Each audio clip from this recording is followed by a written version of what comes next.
Hey y'all. Hey, what's up?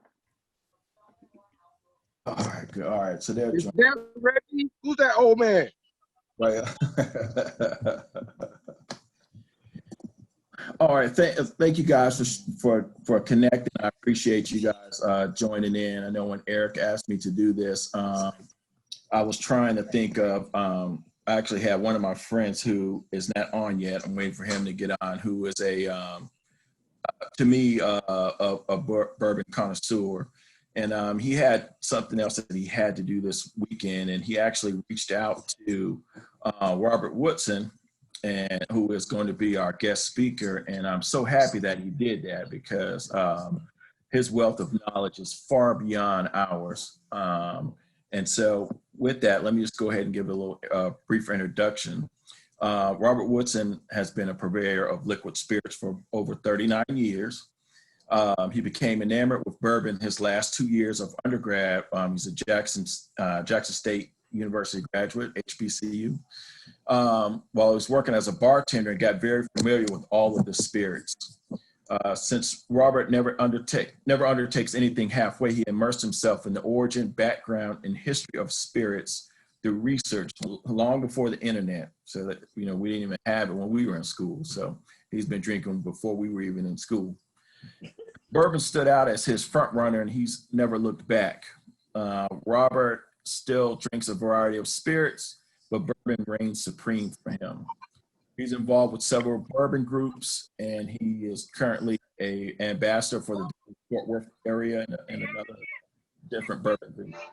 But if you can also check him out on Instagram, I'm gonna put it out there. But his Instagram page is bourbon underscore, and was it Griot, Griot? So bourbon underscore Griot. And one thing I forgot to mention at the front of this is if you all can definitely visit spellhouse91.org and donate, or to Morehouse or to Spellman. I think one of the main purposes of this whole event that we're doing is to donate money for the scholarships for the students. Please take the time to donate. With further ado, let me go ahead and have Robert take over. All right. So good afternoon, everybody. As Gary said, my name is Robert Woodson. Glad to be with you today. I plan to just share with you for a little bit the basics of bourbon, and we'll do a little tasting and get you familiar. Be curious to know, Gary, can we do the poll to find out what everybody's knowledge is, familiarity is, or are we just going to wing it? We can, unfortunately, I couldn't get in to get the poll created. So that's fine. That's fine. I will try not to insult anybody's intelligence. And if you have questions, we can either ask them, or if you would just put them in the chat, Gary will kind of moderate and put them out there. And as we get near the end, be glad to take your questions orally.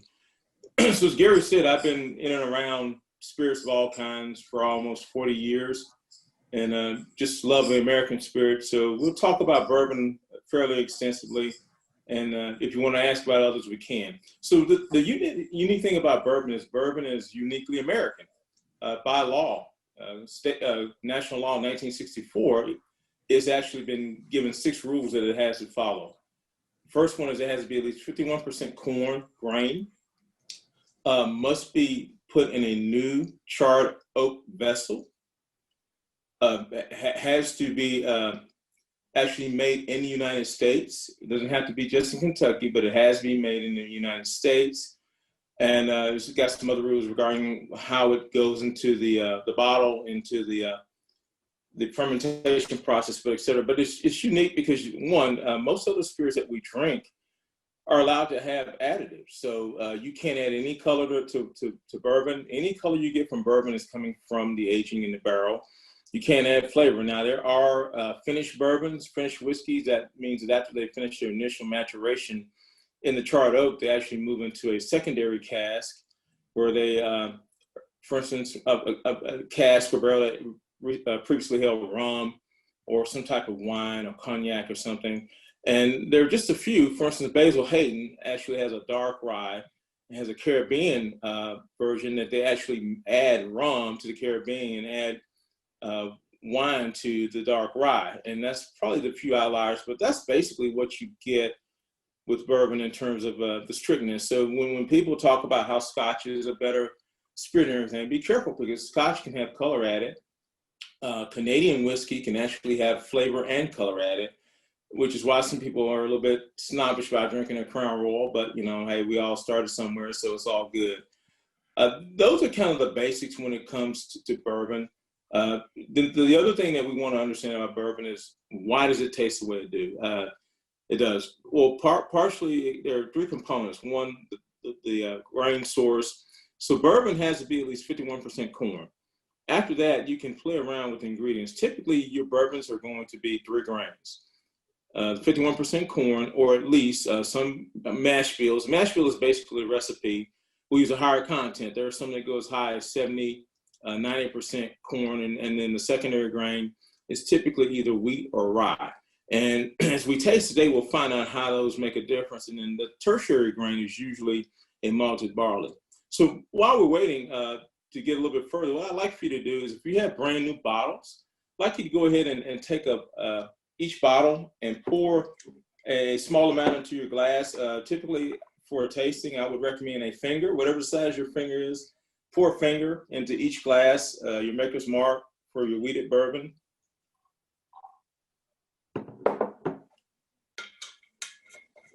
And then your Evan Williams, or whatever your high rye base. For me, I'm using Evan Williams 8-year-old, great bargain bottle.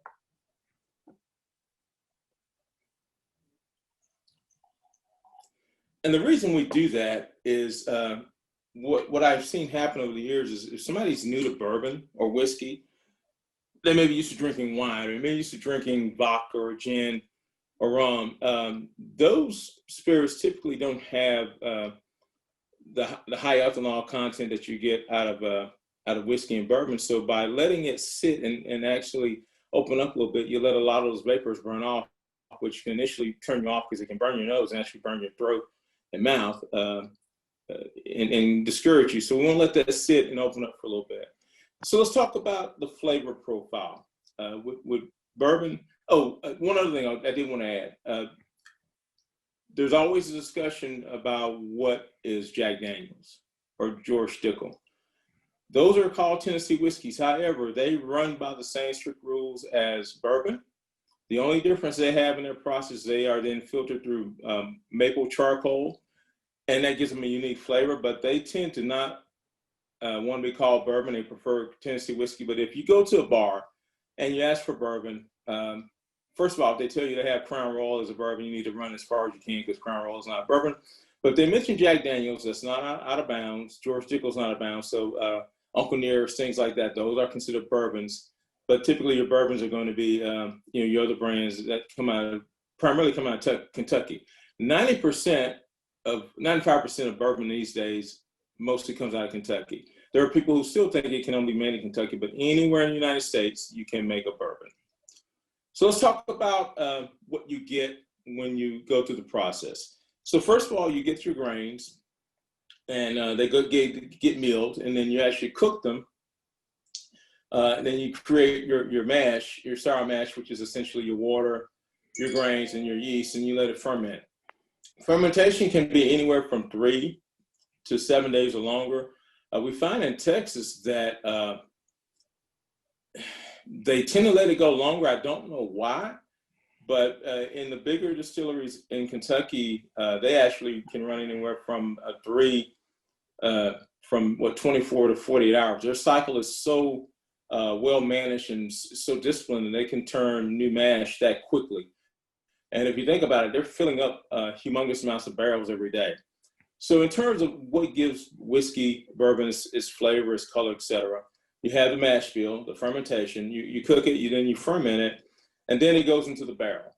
Typically, for bourbon, it has to go into the barrel at least no higher than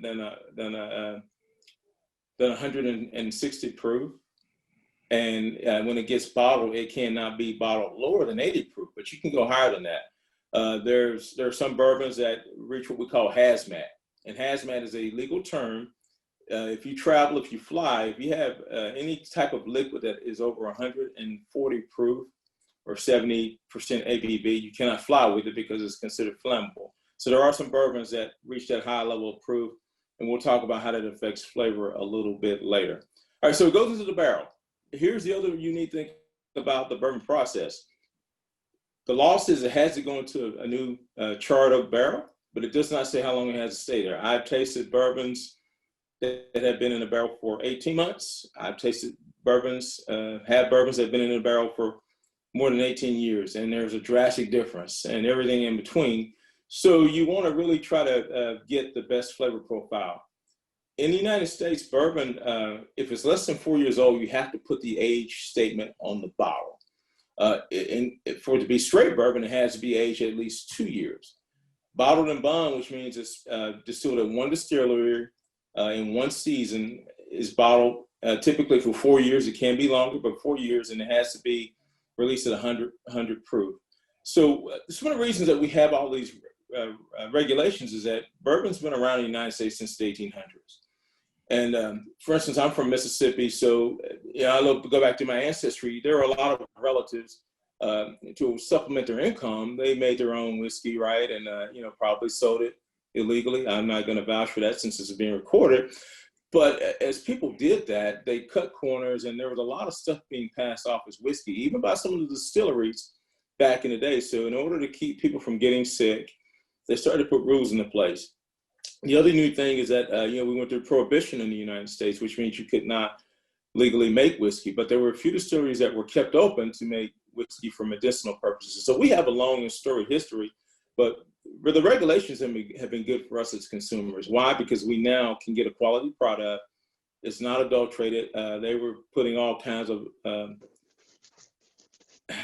additives, if you will, to whiskey, and people were getting sick. And if you've had any bad moonshine, not to say that I have or haven't, it will make you feel quite bad as well. So anyway, that's just some of the other history behind it. Let's talk about the aging process. So you go into the barrel. The things that give whiskey their unique color and flavor, and just their nose are the ingredients, but the wood plays a huge factor. The wood and the climate. One of the things that's pretty unique. So since I live in Texas, Texas claims to be good at everything. Football. I hope I don't have any Cowboys fans because they aren't very good. They claim their barbecue's the best. Being from the deep South, I would disagree with that. And now they're claiming their whiskey is the best, even though they've only been doing it for a short period of time. So what happens in Texas is a lot of the distilleries, when they first came online, they try to cut corners. Why? Because the whiskey industry is very labor and capital intensive. You cannot start a new whiskey label or new whiskey brand from a standing start. What do I mean by that? Say I'm going to start a brand. If I haven't already been distilling, which by law I can't until I get approved, that means I got to go get my whiskey from somebody else before I can bottle it. So there's a lot of sourcing going on. So in Texas, they source, but they also cheated. When I say cheated, most whiskey goes into 53-gallon barrels. You've probably seen them in pictures. You can also get smaller barrels, 15-gallon barrels. So what they did here, mostly in Texas, they got 15-gallon barrels. They put the distillate in, but here's where it gets tricky. One of the reasons that aging in places like Kentucky works so well is because they have 4 seasons. In Texas, you basically got 2 seasons, hot and maybe cool for about 3 months.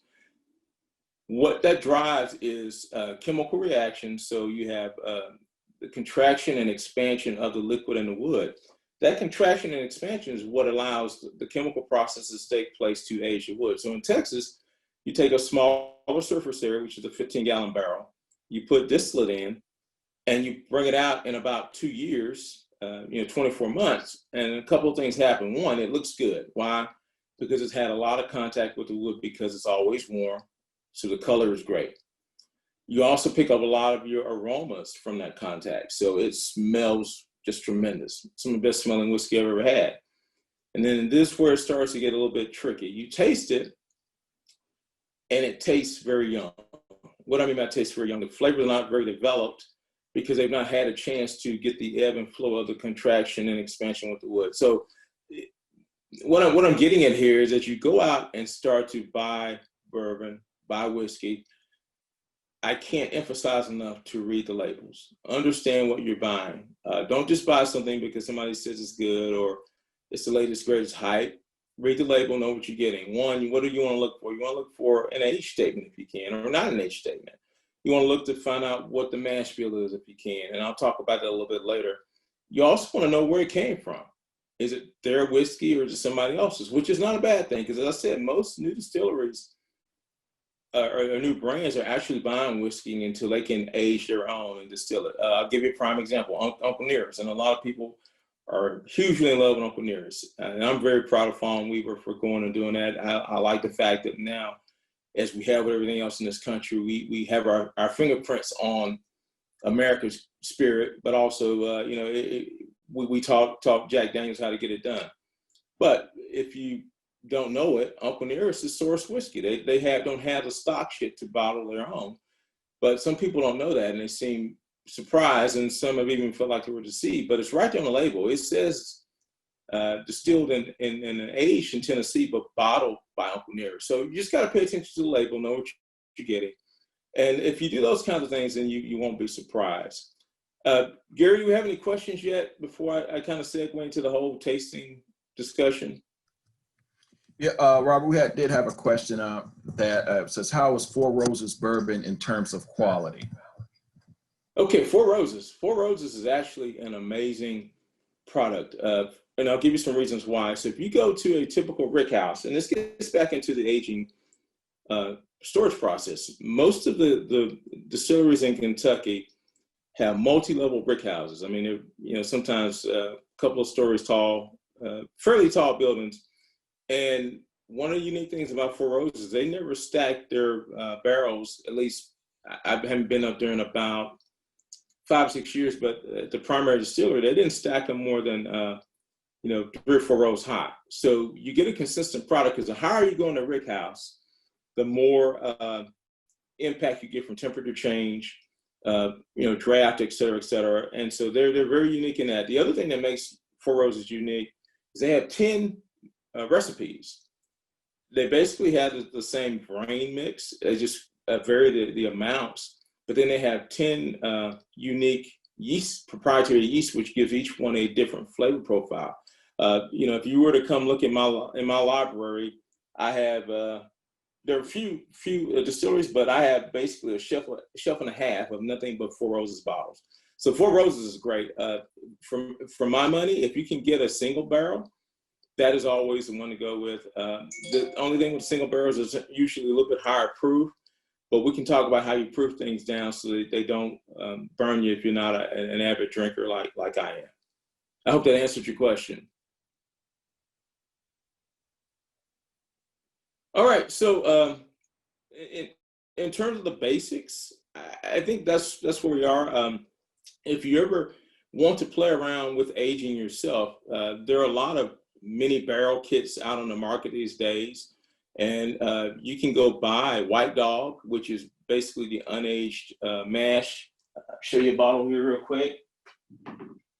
Buffalo Trace actually sells a White Dog, and you can actually put it in the barrel and watch it age, change color.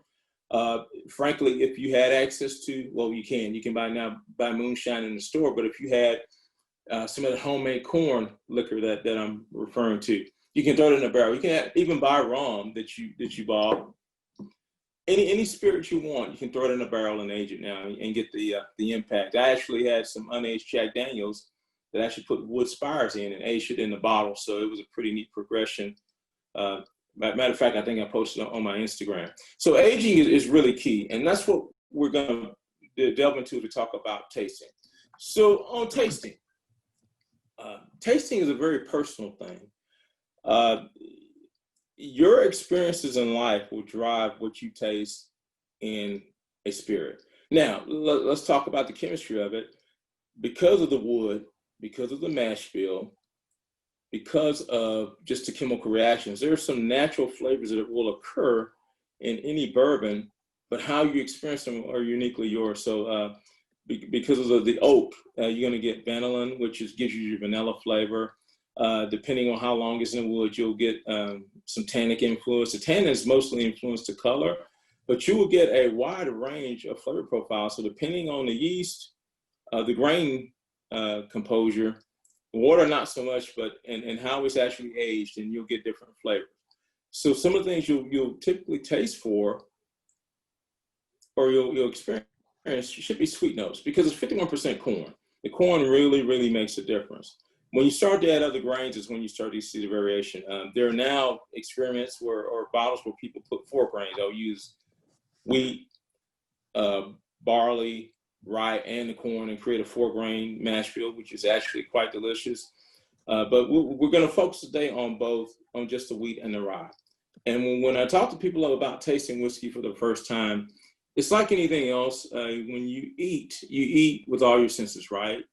Before you actually eat food, you probably smell it, right? Whether it's cooking in the kitchen, or you're walking to a restaurant, or you're driving on the road, those flavors waft across your nose, and that will get you excited.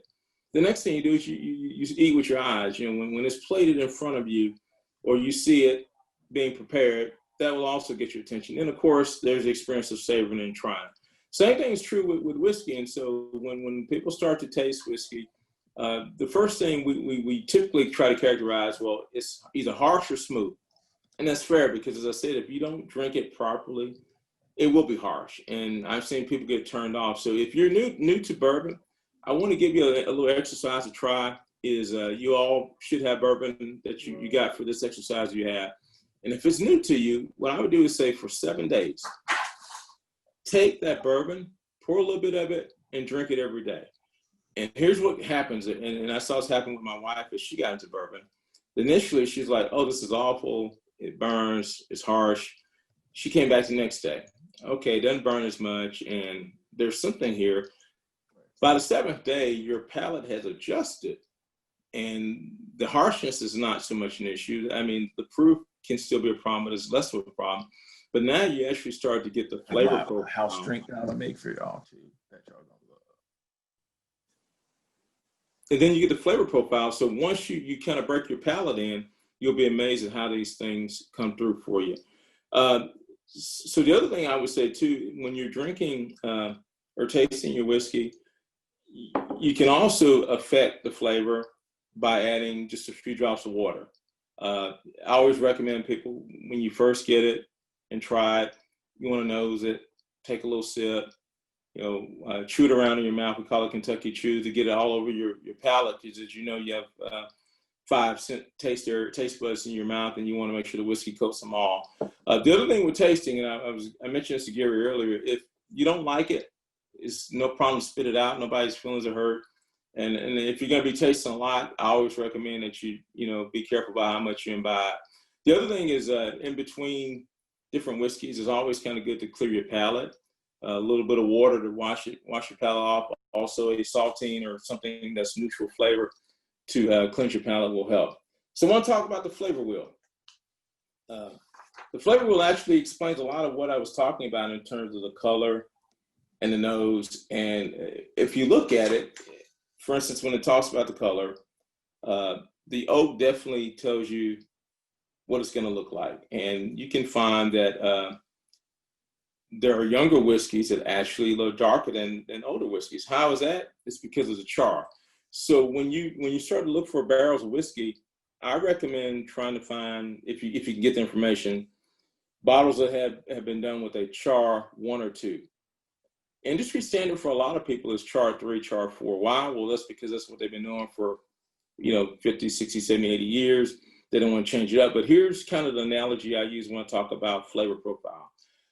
I'm a meat eater. I love my steak. And the analogy is char 1 is akin to getting a steak cooked rare to medium rare. Char 4 is akin to getting a steak well done. And I'll leave it up to you to answer the question, which one gives you a better flavor profile of the steak? Rare, medium, or is it well done?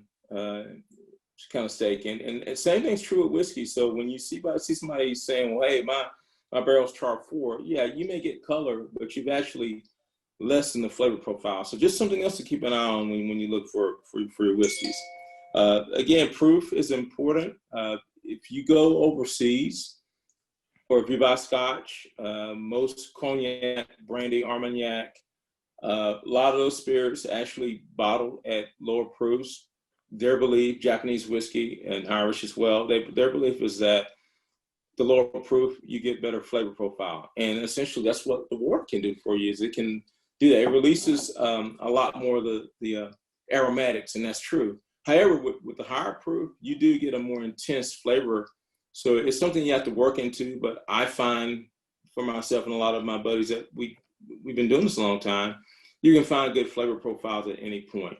The other thing before we get into the tasting, I also want to emphasize is how do you pick bottles?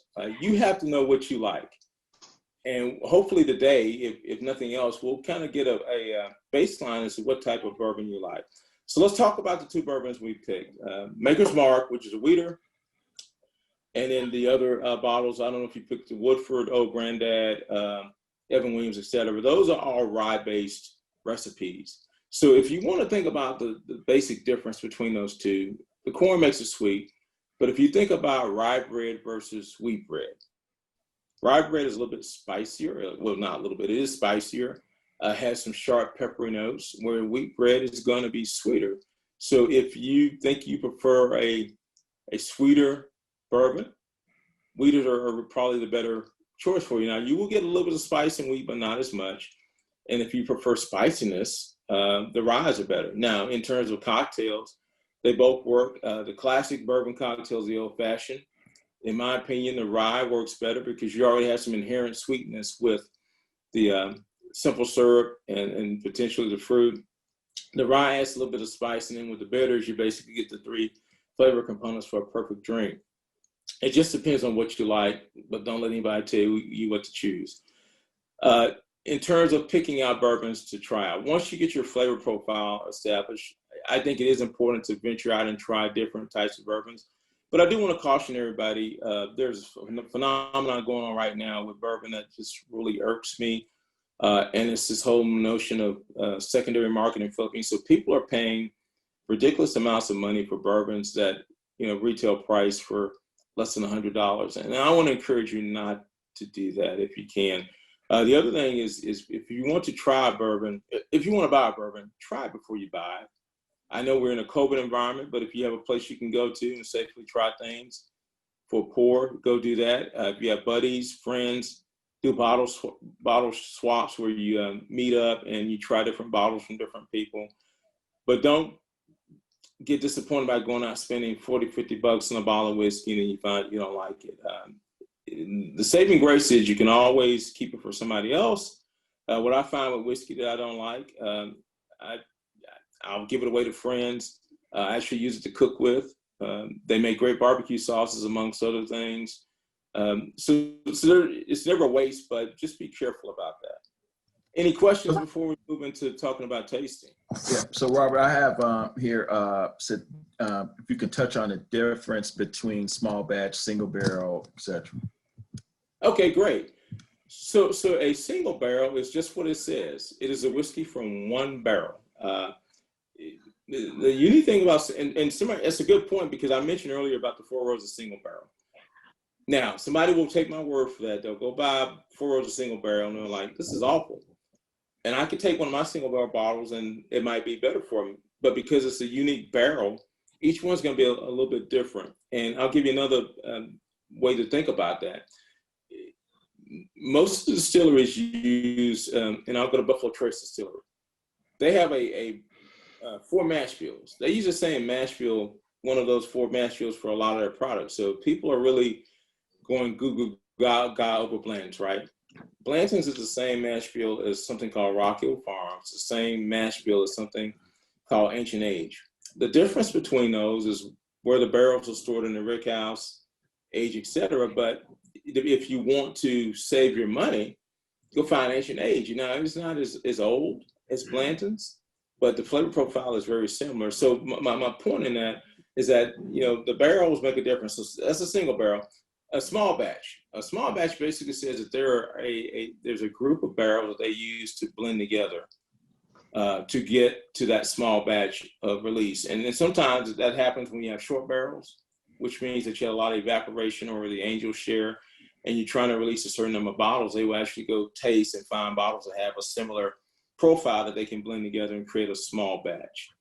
I think the other thing to keep in mind too is the more evaporation you have out of a barrel, you can get a little bit better flavor profile too. So if you ever see somebody tell you they have a short barrel, grab it. I think you'll be surprised with the intensity of flavor. So yeah, there is a difference. I'm glad you mentioned this, Gary, because another thing I want to point out is if you ever see a blended whiskey in America, what that means is that it can be a blend of whiskeys, but there are several things to know. One, they don't have to be aged in new charred. They haven't been aged in new charred oak barrels. Typically, they can have other grain neutral spirits. They can actually put other things in it.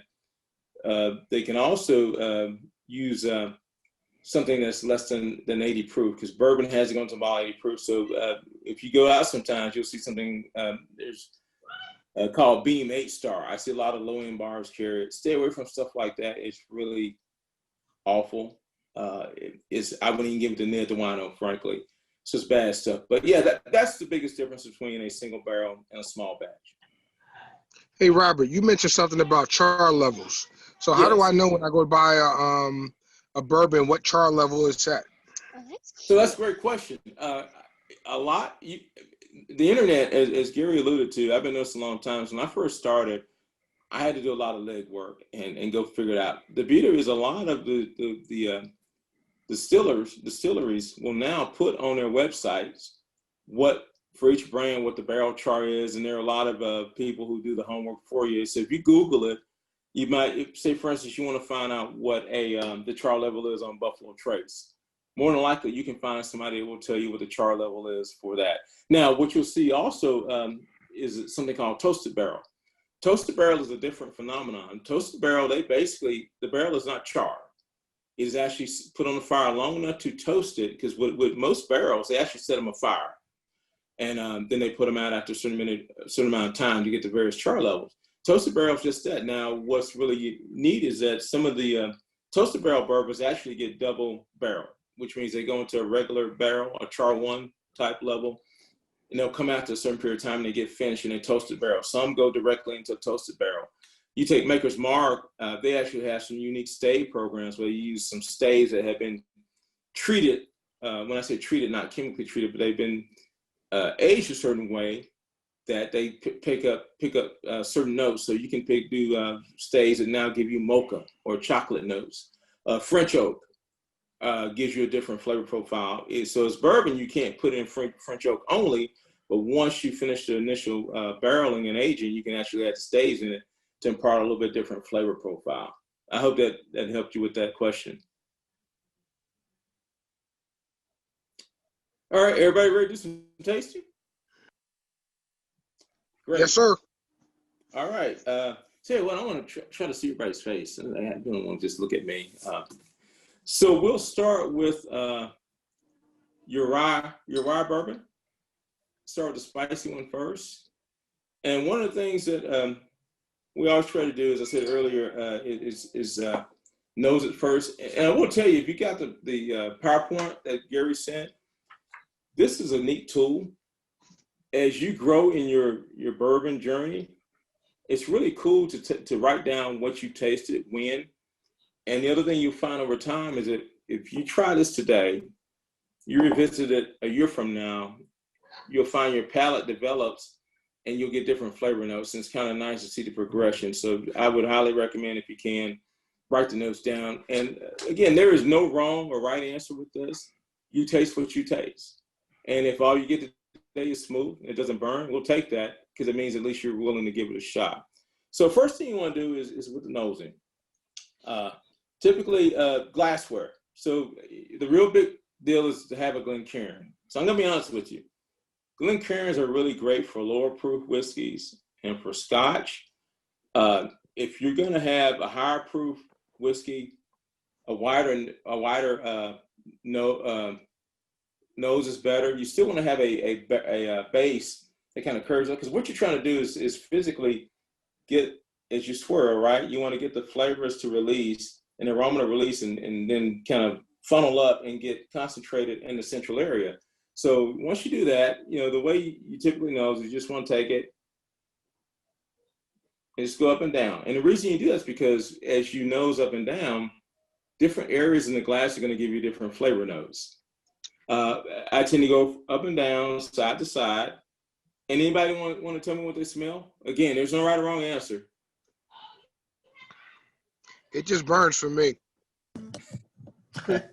So I have two people here, Robert. One said cinnamon and one said vanilla. Okay, so those are both good notes. And on the burn thing, what you can do is move it away farther from your nose and waft it. I don't know how many of y'all took chemistry, but one of the things we learned in chemistry was never stick anything directly in your nose. Whiskey we do it differently, but you can always try to waft the flavor. So if it's still burning, this is where you can actually now say, okay, I'm going to take, and don't pour a whole bottle of water, right? But I typically will add just a few drops, right? And swirl it around, and that helps release some of that ethanol again as well. And I don't know which bourbon you got, but at lower proofs, that burn is not too bad. It's a Makers, and actually, once I moved it away a little bit, I smell some different flavors. Okay, so yeah, if it's too close into that. So again, you want to get nose, and then you can write down on your nose, what am I getting out of the aroma? And again, if you smell vanilla, you smell cinnamon. For me, I'm doing the Evan Williams right now. The Evan Williams, I get a little bit of pepper. I get a little bit of butterscotch. Yeah, that's what I get.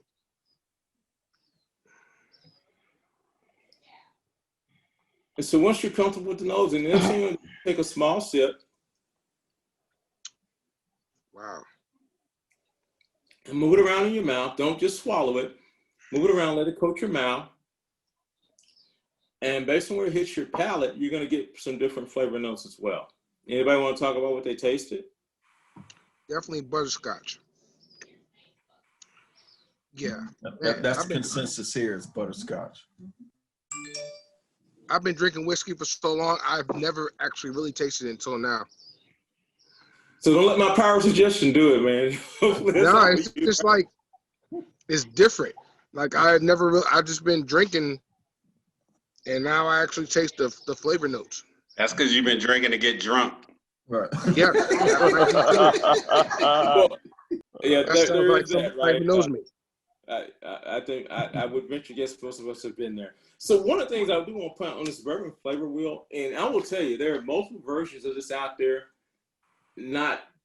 There's no one that's better than the other, but this is very helpful because when you taste something, a lot of times you can't pinpoint the flavor, right? And when you smell it, you can't pinpoint the aroma. But somebody will ask you, well, what does tobacco taste like in whiskey? Well, really, what you're not necessarily tasting tobacco, you're tasting some of the spicy notes. Anybody on here smoke cigars?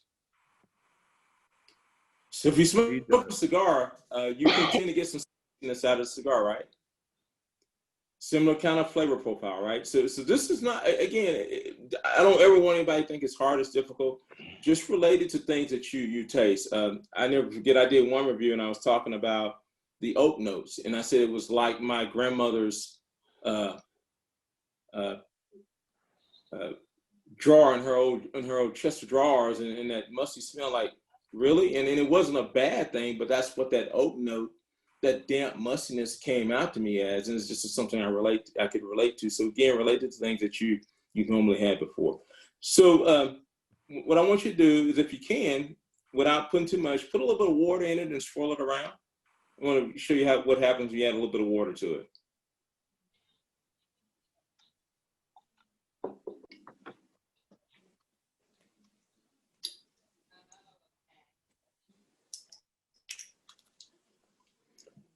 Now nose it again, see if you get any different aromas.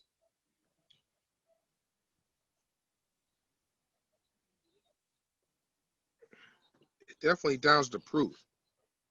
There you go. I was just gonna say, you ought to get some fruit out of it now. Yeah.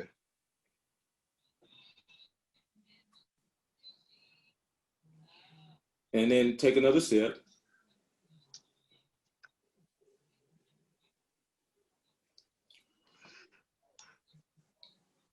Another thing on the tasting, when you after you sip it, if you actually just open your mouth a little bit and inhale some air through your mouth, that will also release a little bit different flavor profile on it.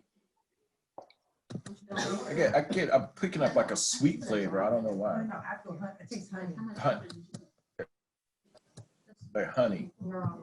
Yep, you'll get some honey. And then the last component of tasting, in between sips, how long does it last? How long does that residual flavor stay in your mouth?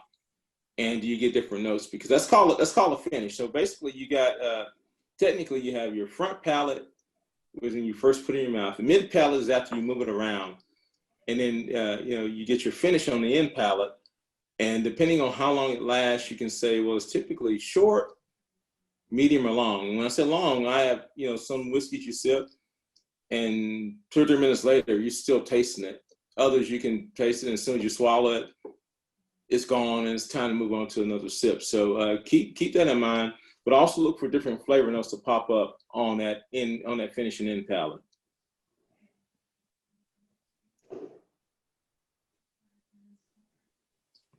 Any questions so far about tasting?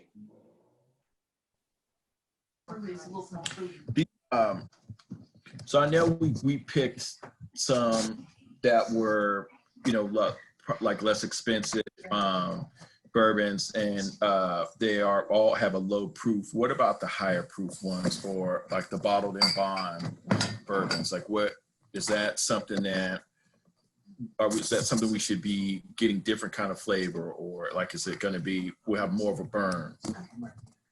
So here's what I say about bottle and bond. I'm a big fan of bottle and bond because there's a really strict process.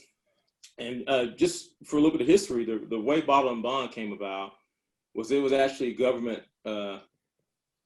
federal government ATF kind of regulation. So they actually had a bonded security person who was there. The government actually had one at each one of the distilleries, and that person's job was to man that warehouse and make sure nothing funny went on.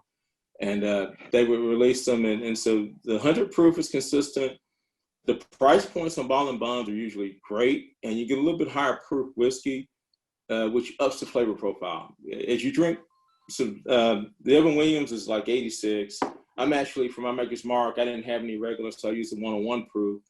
But anytime you get to, so from 80 to about 90, 92 proof, there's consistent, I think, in my opinion, flavor profile. When you start to get above, 95 to about 105, 107 proof, there's another threshold. And you can start getting above 107, it gets different. And certainly when you start to get anything above 132 proof, there's a lot of intensity and flavor. And I just say approach those carefully because they are good, but if you aren't ready for them, they might make you say, I don't want to drink anymore. In terms of bottle and bond brands, any of them are really good. I have not had a bad bottle and bond. For instance, I'm not a big Jim Beam fan, but I like Jim Beam bonded. The Evan Williams bottle and bond, pound for pound, is probably the best bottle of bourbon you can buy. It's easy to get. It's $15 for $7.50, and it's versatile. So it's one of those things. If you got like me, I have a variety of people I interact with. There's some whiskey that I won't let anybody drink if they plan on mixing it. If you want to mix it, I have my Evan Williams. They can mix it all day long. My feelings aren't hurt. Theirs won't be hurt either. And if you want to drink a neat cocktail, it's very versatile. So that's one that I recommend all day, every day. So what is your daily go-to non-mixed bourbon? Oh, so Steve, right? Yes, sir. That's like asking me which one of my daughters I love the most. Yeah. I can't. You got one, but you might not say it. Yeah, I was about to say there's an answer to it, but you're not gonna tell us. Yeah. So as I was telling Gary earlier, I've been doing this for a long time, so it's probably a little bit embarrassing, but I'll share it with you anyway. So I'm in my spirits library, and I'm sitting here with about 2,000 bottles of different types of whiskey, and about 600 is bourbon. And all of them I enjoy in some form or fashion. if I could just drink one every day, it's probably not something that I could go buy off the shelf. It's something I've had for forever that I still wish I had 4 or 5 cases of. And I like older whiskey, things that were actually just still probably before either one of us were born. I don't know if that answers your question, but I'm all over the place, man. I really am. My biggest struggle is coming here sometimes trying to figure out what to drink. I got you, because some days I like one thing, and the other days that's not what I like. I like something different. So I got you. I do it all the time. Let me answer it this way. I have certain distilleries that I like better than others. Okay. I like Heaven Hill products quite a bit. I'm a big fan of Four Roses. Mm-hmm. I'm okay with Buffalo Trace. They just gotten so funny with their practices that I don't like to buy a lot of their products because the prices have gotten ridiculous. But no, if it's Heaven Hill, Wild Turkey, I love Wild Turkey products. I'm about to say, what do you think about Wild Turkey? Because I like the Long Branch and some other things from Wild Turkey.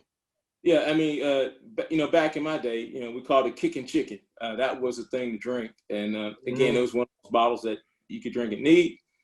You could also drink as a mixer if you wanted to, and nobody's feelings were hurt. And it's still a good bargain bottle. Robert, Hey, Bob, quick question. What are your thoughts around, I've always been told you should buy multiple bottles if something you like, so you can keep bottles available. I have a friend, he'll buy 5 or 6 of one bottle when he likes it so he can keep it in case it comes hard to get later. That's great advice. Let me just, I know we're getting short on time, but I will tell you a anecdotal story about that. So if you've heard of, say, Pappy Van Winkle, say if you've ever heard of something called Black Maples Hills, H. Hirsch, any of those kind of bottles. So I was able to buy those bottles when they would sit on the shelves because nobody wanted to spend $60 on a bottle of bourbon. And I thought at the time, buying 2 or 3 cases was plenty. And unbeknownst to me, I never thought it would get to a point where I couldn't get it anymore, or it would get so ridiculous that I wouldn't buy it because the prices were crazy. So yes, if there's something you like, I say stock up on it, because at that point it can become an everyday drinker. And Steve Thomas, be honest with you, I do have bottles that I consider everyday drinkers.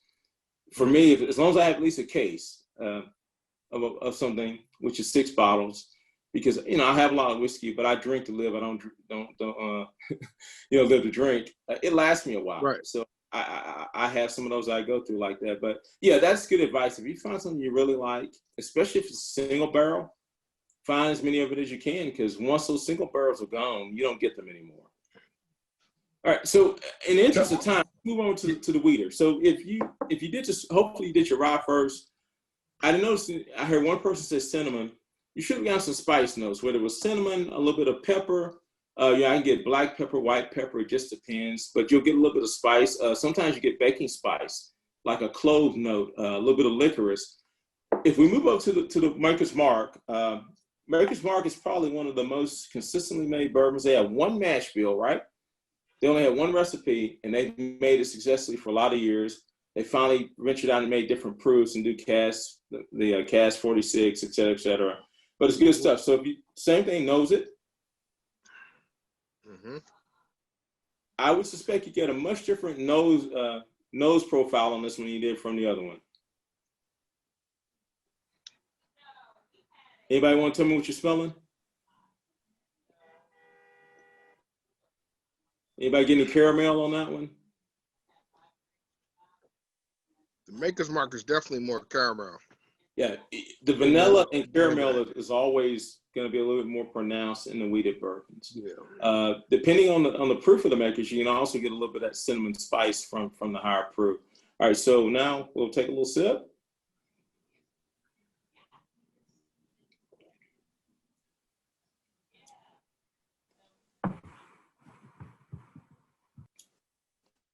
What do you think on the palate? I think I like the old Granddad better, but Maker's Mark is not bad. No, so on the palate here, it can be a little bit sweet, which is why I like the higher proof. The higher proof will cut some of the sweetness in the wheated bourbons, but I'm getting, the candy corn. I get a little bit of syrup notes, The vanilla has zeroed, the caramel is faded, and I'm also getting spice. Get a little bit of cinnamon and just a slight note of clove.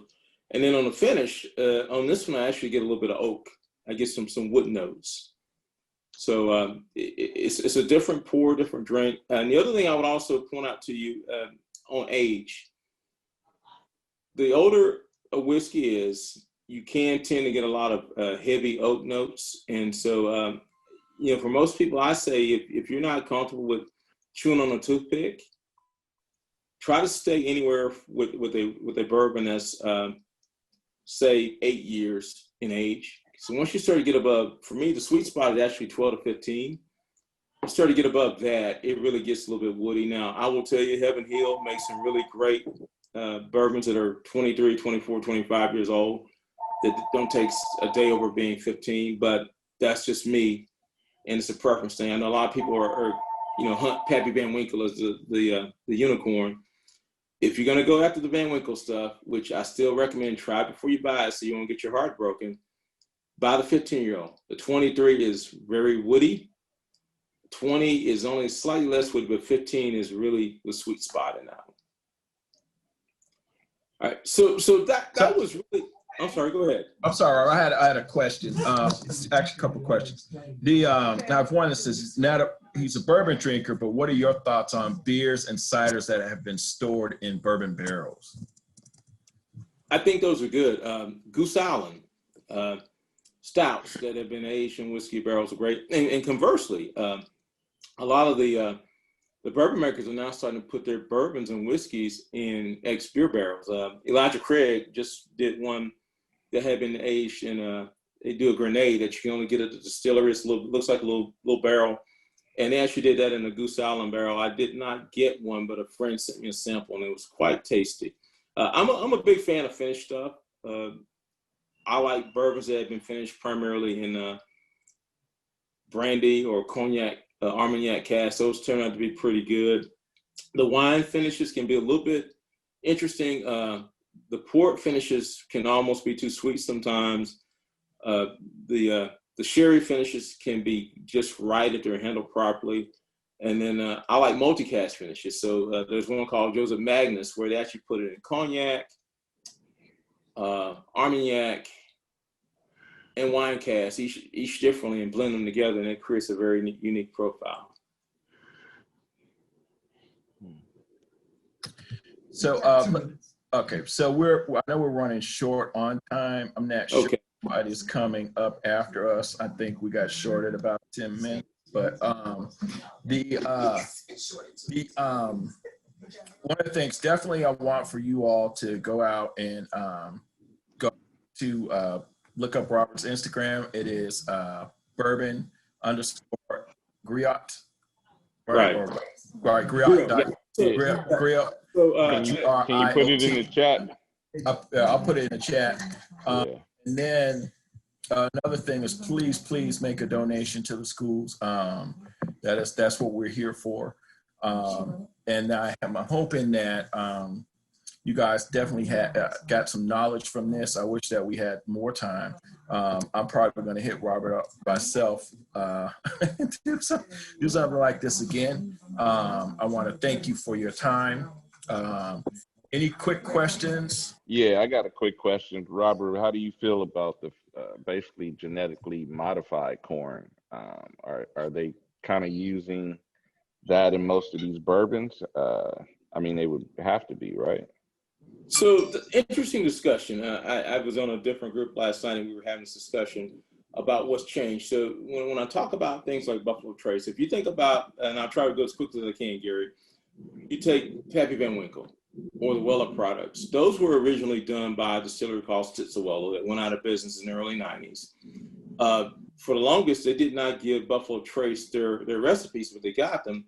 But the whiskey tastes drastically different. And for the life of me, I've been trying to figure out, because I have bottles of whiskey that were distilled in the the 40s and 50s, and they taste differently. But one of the things I've been able to verify is that the trees are still coming basically from the same forest.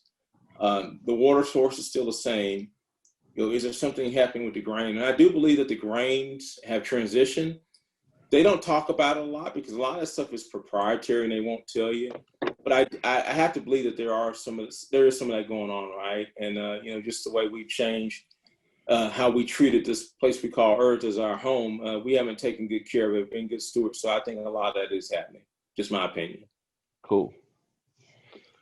Steve, before we close out, Steve Brooks, are you able to speak? I'm not sure. But I want to just thank Steve again for reaching out to Robert and thanking Robert so much again for his time and taking an hour out of his busy schedule to talk about something he loves and we all love. So thank you again. And Yeah, thank you. Yeah, appreciate it. My pleasure. And if you have any questions, I'm on Facebook. You can find me on Facebook. I'll answer questions. Reach out to me on Instagram. This is, you know, being a griot, right, is, you know, the West African storyteller, or, you know, you share knowledge, and that's what I do. So if there's something I can help you with, and frankly, I can talk about this stuff for hours and get way off in the weeds. So I'm glad I kind of hopefully stayed on track and didn't take you all over the place. But again, enjoy, as we say, Schlancha, which means life, and go enjoy your bourbon. Cheers. All right. Cheers. Hey, Robert, Right. next time I'm in Houston, I'm going to reach out to you, and whatever you need is on me. yeah, he's in Dallas. He's in Dallas. Oh, yeah. you in Dallas? Oh, Yeah. most definitely. I'm in Yeah. Addison a lot. So Yeah. I'll reach out to you once COVID is over. Sounds good. All right. Hi, Robert. My name is Eric. That's fascinating. I really learned a lot. Thank you for educating all of us. I hope everybody enjoyed themselves. I'd like to take this time to remind everybody that from 5 to 7, we have a talk show on the main link, or sports talk on the main link. Thank you again. And Jerry and G, thank you again. Appreciate it. Oh, by the way, if any Q's in the house, Rue.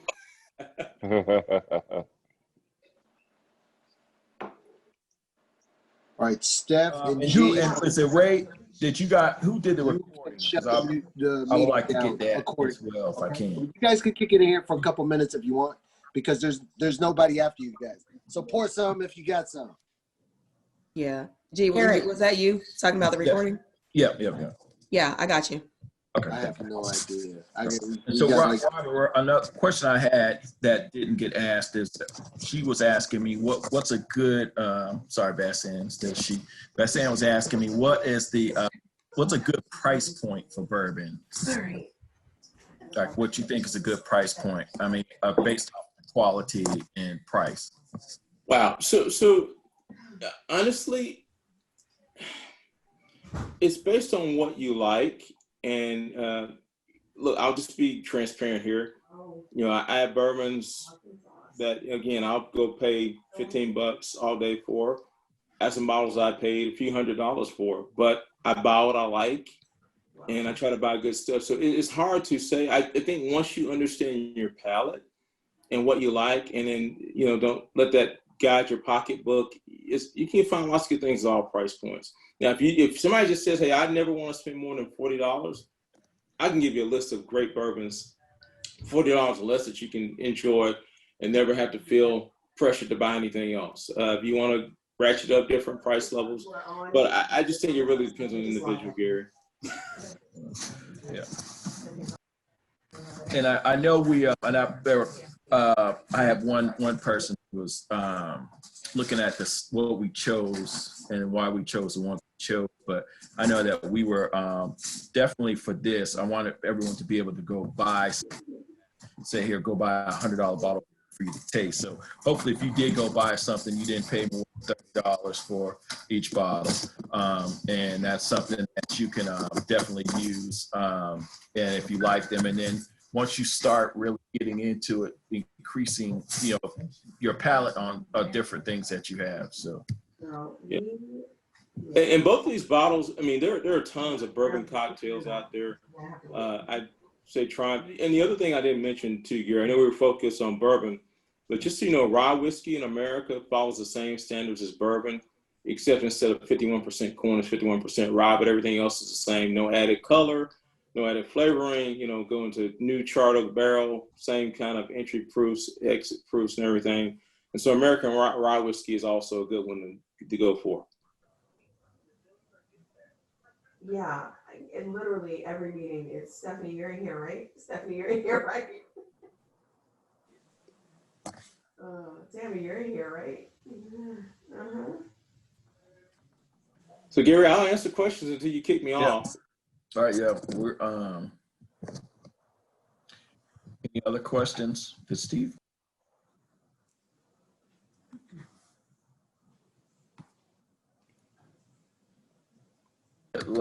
Just thank you so much. That was really informative and really, and it's great to hear it, and it's great to hear it coming from our griot here too.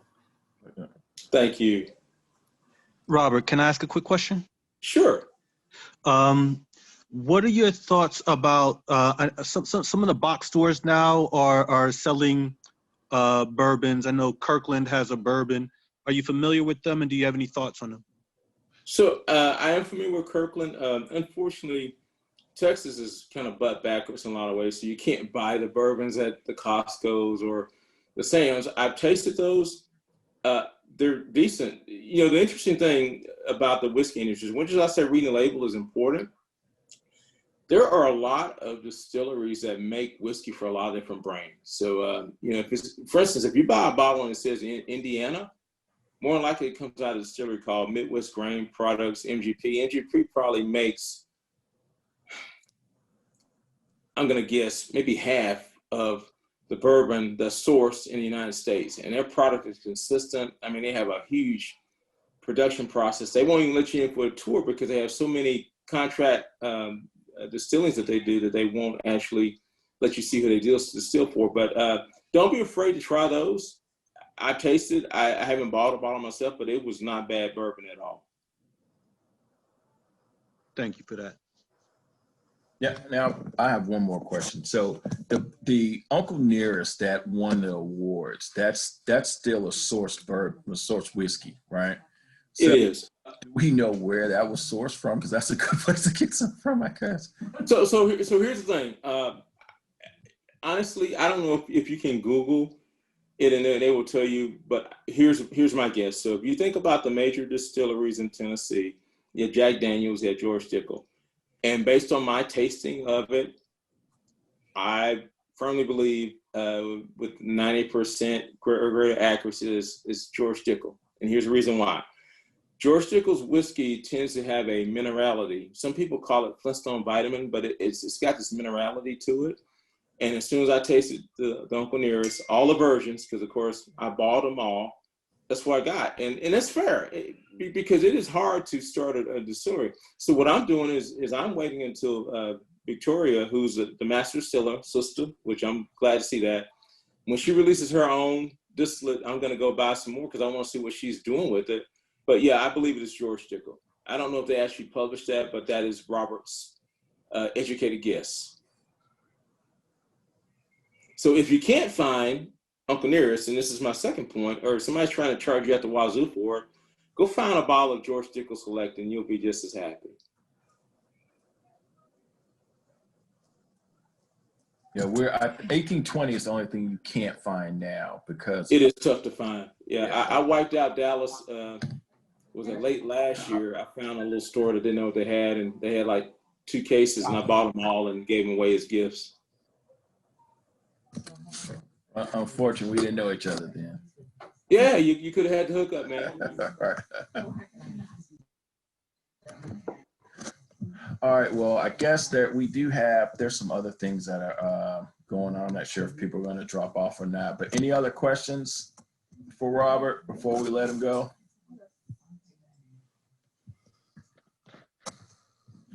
Great job. Thank you. Going twice.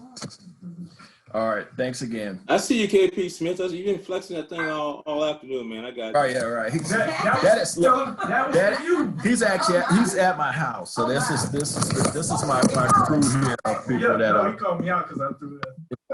No, I was just hollering at the side chapter brothers if y'all had any. It's no right. That's all right. Tell Mary Rowe brothers gotta come. We got it. Right. Yeah. It's good. It's fine. I thought you were talking about his Bart Simpson T-shirt that. No, I saw him on his. up. Yeah. It's all black love, man. How many people can still do Right, that? I believe me. Mine wouldn't even fit over my head. Great cup of consumption. Yeah. All right, great. Well, thanks again, Robert, and we'll be in touch. All right, Gary. Again, thank you all for letting me be a part. And I don't know about you, but I miss my homecoming football. This year is really messed up. And just on another note, please go vote. We need change in a big way. Yeah. Right. Right. You're in Georgia. That's right. Done. Vote Warnock. This is our classmate, Bill Warnock. Go vote. Voted for him today. So get it done. Already voted. Yep. Good deal. Early and often. Yeah, and Monty, I do have the recording, or will have the recording, and make sure. Just reach out to me, and that way we can get the recording to you. Okay, I didn't see who was speaking just then. Oh, sorry. This is. Oh, do I have video on? Yeah, I have the video on. This. I'm watching on my phone, so I can only get. Okay. All right. I'm gonna I'm gonna send a direct message to you. Okay. Thank you, Robert. Robert, you have an open invitation for homecoming next year, so it will be in person, and you can come and hang out at my tent and the 91 tent and have a good time. We'll show you how it's done at Spell House. I'll bring a few bottles with me. How about that? Oh, that's perfect.